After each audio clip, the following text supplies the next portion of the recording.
Welcome to The Sun Online with your hosts, Jenn and Kate. This past Wednesday was Jimmy Kimmel's first ever National Unfriend Day, where Facebook users took the opportunity to delete or unfriend people on Facebook. Spurred by the quantity versus quality mentality of most Facebook users, Kimmel hopes to persuade users to reevaluate their friendships on Facebook. I feel like I'm going to make some lifelong unfriendships out of this thing. I know that some of you are concerned about hurting other people's feelings, and this is why we're all doing it at once, because it won't hurt as much if it's a mass action. And think of it this way, if some kid from high school came up to you on the street and then started following you around making comments and never ever leaving you alone, at some point, you'd have to take this person aside for a chat, right? That's all this is, the chat. According to Facebook, there are 500 million active users on the site, with 50% of that logging on every day. That's 250 million people on Facebook right now. We spoke to Amy Wise, human sexuality researcher from the University of Guelph. She has 500 friends and used the day to reevaluate her online friendships. If somebody sends us a friend request, for some reason we feel like we can't decline them. I think it really has changed the meaning of the word friend, almost in a way that we value quantity over quality now.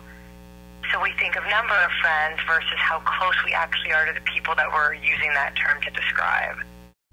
We realized that we don't pay enough attention to our own Facebook accounts, so we did a little research and found some people that are in dire need of the unfriend button. Here are some strange status updates that we found on our Facebook walls. Damn! Want to stick me for my paper. Holla! Just lured a cat home from 2 blocks away and got him to come inside. Best day ever. I'll turn you into a vegetable like your lion in soup. After seeing what some of our non-friends had to say, we took it to the streets to see who you unfriended yesterday. I started off with 365 friends on Facebook and decided to delete the ones that I didn't talk to anymore. But by the time I got to the letter D, I realized that if I was to get rid of those ones, then I would have no one to talk to.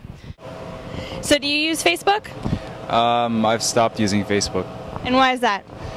Well, it would have to be because of relationships. And what about relationships? Well, I've noticed that having a relationship and having Facebook don't go together very well because you don't have like a gap, like a personal space. So, everything you do is like a lot of people post all their things that they do on Facebook, and basically you just lose that privacy and personal space. So it just ruins things most of the time. If you notice that your Facebook update status reel has gotten a little bit thin lately, you might have been a victim to National Unfriend Day. For The Sun Online, I'm Jen. And I'm Kate. Logging off.